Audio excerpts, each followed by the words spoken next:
T-minus 24 hours to the people finally get their hands on Snow White. Now, I know that there are some industry guys that have already got their hands on this, okay, and we've heard some and read some, interesting reviews to say the least. But yes, the public on Thursday afternoon, depending on where you live, you're going to be able to experience Snow White firsthand, and chances are you're going to have a fairly lonely experience if you're going to be going to the theater, because taking a look around at ticket sales, bro, it's not looking good.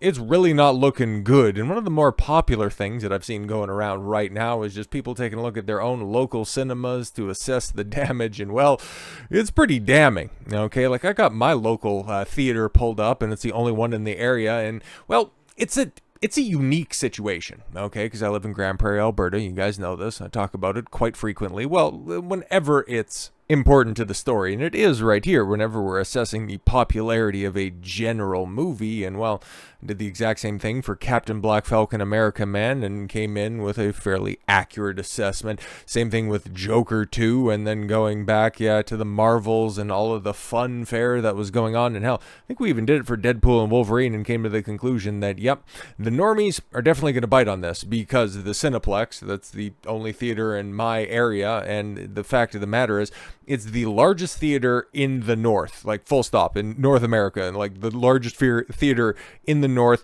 with a regular service area of about 100,000 people, because Grand Prairie itself is what's the population, like 600 or 60,000 people. So yeah, it's got a pretty good breadth of individuals. So you've got the general affair, you've got the general, regular families that go to the theaters, okay, and then you also have people that are going to be transient coming in on the weekends to do their shopping, which I know it sounds antiquated to some people that are out there, but that's just the lay of the land, man. There's a bunch of relatively small-sized towns and villages in the area, and the next closest theater, I'm pretty sure, is across the border over in Dawson Creek. Like it's pretty well spread out on this one, so you get a pretty good cross-section of people that are just generally not really aware of the goings-on of the quote-unquote culture war, and then compare and contrast that with the people that are more than likely to still be looking at cable, still be susceptible to ads like that. So yeah, I get a pretty good assessment, because every once in a while, you can get sucked into the whole doom loop that's on the internet, and you can take your opinions from there.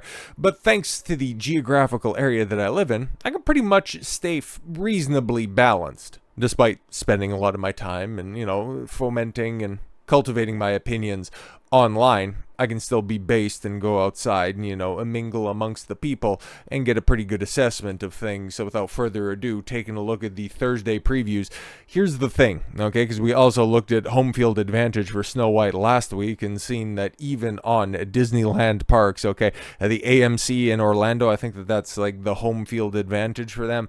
They had a shockingly few amount of screenings, full stop, even with the premium, the IMAX, the 4D, the smell-o-vision, whatever the hell else they do that's out there. Yeah, very few screenings. And something that I've noticed here, okay, there is one Thursday screening. Okay, there is one Thursday screening. Like, even, like, if I can cast my mind back, and maybe if I look through the old videos or something like that, I seem to recall, like, the Thursday preview day, there was at least 3 screenings that were going on, and then we'll look here on Friday, but I want to take a look at these Thursday previews, and well, it's better attended than some theater screenshots that I've seen. There are a lot of people posting their screenshots for their local theaters, coming in with a grand total of like 3 tickets purchased for their Thursday viewings, but they also had multiple viewings. So this right here is 7 o'clock on a Thursday.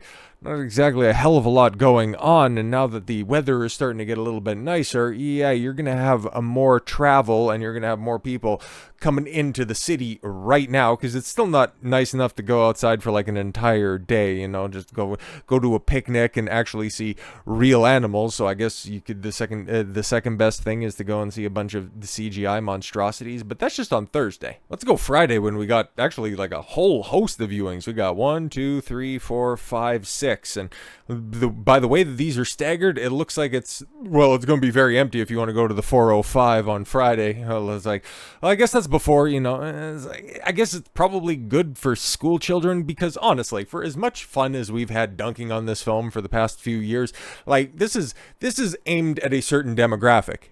and it's not resonating with them at all. But then the cope that's out there that, oh guys, don't worry about it, because families, they're constantly known in today's day and age to just arrive early and buy on the day. Okay, they're not out here pre-purchasing their tickets. You don't have thoughtful families pre-planning everything out, and apparently that's not the case at 4:05. But what about 4:35? So what, we're at least gonna have 2 screens dedicated to this? That's something.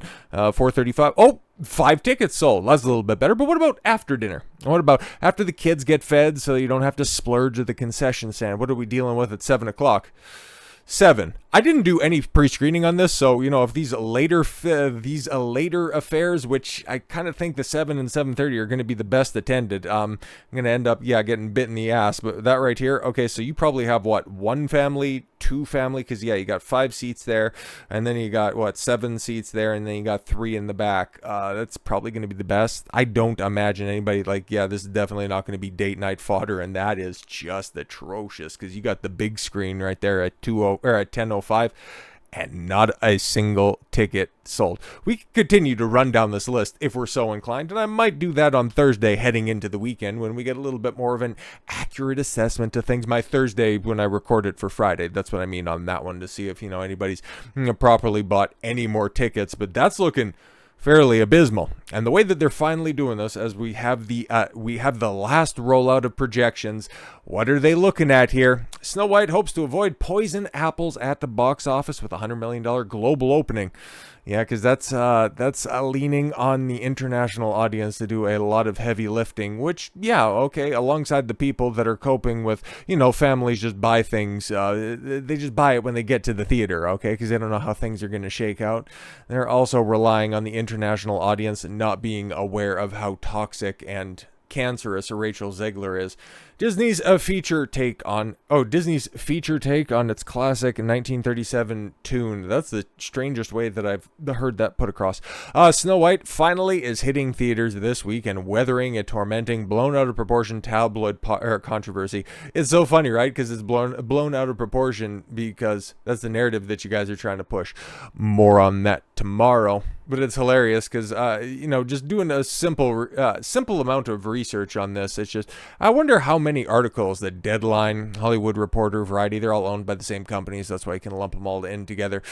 I wonder if they were also considering the Gina Carano situation blown out of proportion, or if they were just deriding her as being just some of the most vile things you can possibly call a person. But because, Rachel Zegler's words are being used against her, it's all been blown out of proportion. Right, but it's looking to land between $45 and $50 million opening, with another $55 million abroad. Interesting, because the last time we looked at that, I thought 50, what were the experts landing upon, a $55 million domestic opening, which was, it's still atrocious, and my prognostication, and I think that this is going to come in on the low end, because nobody's buying tickets for this, bro. And this isn't going to be like a Captain Marvel situation where Disney or Marvel, or I guess just angel investors were buying out theaters, and people were in there going, this is apparently a sold out theater, I'm the only person here. I don't think that Disney, based on the rest of their marketing strategy, is going to be employing any of that stuff. So we're really, and the Marvels had a $44 million opening weekend. I think we're probably heading in that direction. I've still said, right, and I've said this for a couple of weeks, now that we have the numbers and we can kind of come to an educated guess on the opening weekend haul, I think that this, when everything's all said and done, depending on how long Disney wants to keep this in theaters, which I don't think it's going to be for very long, because the drop-offs, this opening weekend is going to be hilarious in and of itself, but the second weekend drop-off, because outside of the shills that are out there just trying to rah and will this to success, once people finally get their hands on this and give accurate reviews that people are that are more than likely to take more seriously than, your establishment rags, it's just not going to have legs. It's going to have a similar drop-off to Captain Black Falcon America, man. 68%. Disney's going to hope and pray. They're going to desire a similar drop-off, because it could be worse. But then again, we don't know what the chips we're going to be playing with right now are, because I think that this is going to fall ultimately between the Marvels and between Captain Black Falcon, America Man, when everything's all said and done in about a month's time. I could see this creaking over $300 million, but not a hell of a lot more than that. But the reported $270 million feature, that's Cap, production came under fire on social media for the casting of an actress of Latina Polish descent. It's so funny they want to push the Polish half of this right now, but does she look like she hails from Warsaw? Yeah, I don't really think so, bro. Zegler, yes, in the lead role, she pushed back against the criticism. She also made some actress. Oh, I'm sorry. She also Madkey. Guys, Deadline copy editor, or is this just being punched out in a keyboard through just tears and that soy jack mask of I'm not mad, you're mad. Why are you being so upset about this? Oh, it's just been blown out of proportion. Shut up, she's great. Remarks about the original film and slammed Donald Trump and his supporters. Hey, that's the first time I've actually seen that accurately represented, because that's what she did. Because most people, I think it's normally when we're talking Hollywood Reporter, but again, same shit, different day, they just say that, oh, she was taking shots at Donald Trump. It's like, no, that Instagram post, it was far more vitriolic, and it was very much against a majority of the American people. Anyways, and international audiences. That's why I got to take this personally, because me being a Trump supporter, she wishes that I never know peace. Well, we're just going to know a future where Rachel Zegler's never going to know employment. It's believed that some of this sentiment is in the ether, which has pushed down ticket sales. Well, it's also Disney's headquarters, because they're sending this bitch around the world while they're letting, stupid Gadot just do her interview circuit, because she's far more polished and Rachel Zegler's a far better articulator. So if you're going to get somebody to sing, you go ahead and send the pro. And if you want to send somebody on the interview circuit, you go ahead and send the pro. But the two shall not be mixed, unless, of course, they're forced to be on a red carpet, which is just, oh boy, does that picture look very organic. And they definitely look like they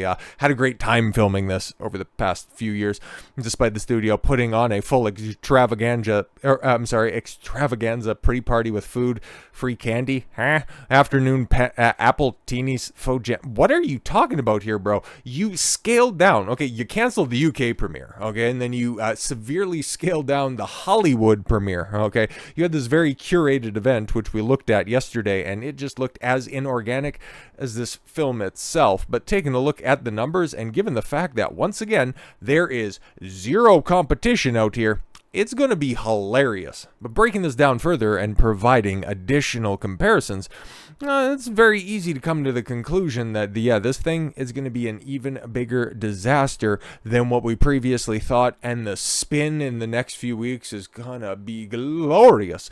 And the marketplace is starving for a hit. Oh yeah, we're going to be talking about that, I think, Monday, because, there's another big budget film that's on the horizon that, now that we have early projections for that one, Hollywood's not looking all that good, okay? But that's a little bit of a tip of the cap to what's coming in the future. And the spring break audience is available. I guess that must be a United States thing, because I think, and at least from what I can tell, it's not like I have kids in school or anything like that. But as somebody whose running path normally goes past schools, I think the kids are still in class, but that's a Canada thing, okay? And we could be a little bit closer to Easter as it used to be. I remember when I was in school, it was Easter break. It wasn't spring break, but I digress. But yes, with 25% K-12 schools, yes, off this Friday. Oh, okay, so they're just heading into certain spring break territories now, okay, per ComScore. After a short 2-week window, pre-sales were around $5 million, we're told. Oh, okay, yeah, so Disney said, hey, we sold like $5 million in tickets, just run with that. And they're like, okay, boss, we won't double check you at all, which is right behind Kung Fu Panda 4, which opened to $57.9 million. Yeah, just right behind Kung Fu Panda. Well, what were the pre-sale numbers for Kung Fu Panda? Okay, you're saying that it's just right behind them, and they opened up to a laughable $57.9 million, and ahead of Dumbo. And when did the Dumbo remake come out? But it entered with 45.9 million an opening. Many are fearing that Snow White will sink towards. I'm thinking it's got to be somewhere around 40. I would be literally shocked if it's anything lower than 40, but I would be severely surprised if it's anything higher than if it's a $50 million domestic weekend on Monday. I will be shocked by that. And if it's anything lower than 40, I'll be shocked by that. But one will just come with a copious amount of laughter. If this movie over indexes, it will be with Latinos and families. Yeah, cause we did to Snow White. You guys like that, right? You like that. You don't like your own stories or anything. See, we gave you some white people hand-me-downs. Do you like? Why aren't you guys going? What? Currently, the pick is sold to girls 6 to 11 and teen girls 12 to 16. Now there's no nice way to say, let's get into the mind of a 16-year-old girl without coming off like a Jeffrey Epstein enthusiast. But, I'm just thinking, man, like 12 to 16-year-old girls, they aren't going for this shit. Okay. Like what's the selling point for them? Just an awful looking, like, not to be the catty mean girl, but that dress looks like ass, bro. And I'm no fashionista or any shit like that, but she, with her Lord Farquaad hair and her cheap as chips dress, you're not playing to that crowd at all whatsoever. So yeah, you might bank on the whole 6 to 11 demographic, but at that point, I mean, you're playing to the parents, and the parents are probably more plugged into the toxic nature of Zegler, so they might want you to sit this one out. Wait for Lilo and Stitch, or just do something else with your time on the weekend. Currently, the pick is... Oh, I'm sorry. Good news, everyone. The Saturday and Sunday family business is looking up. It's just not the Twilight teen girl crowd that's going to see the Zegler Gal Gadot movie. Rotten Tomatoes reviews haven't hit yet.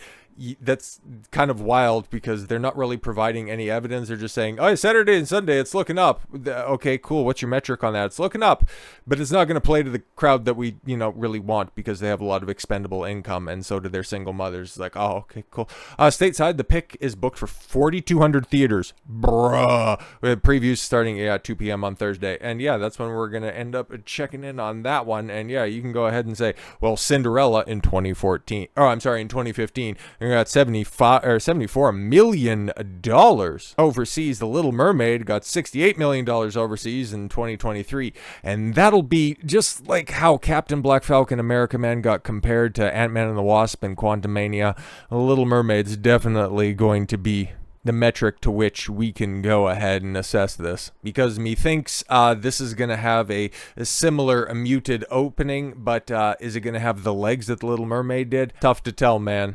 But I'll tell you what, it definitely doesn't have: an incredibly insufferable lead actress. I can't wait for this shit, man. It's gonna be glorious. So with all that said, thank you all very much for the gift of your time. I've been Don Consuelo. I want you to follow your gut and get after it. Take care, everyone.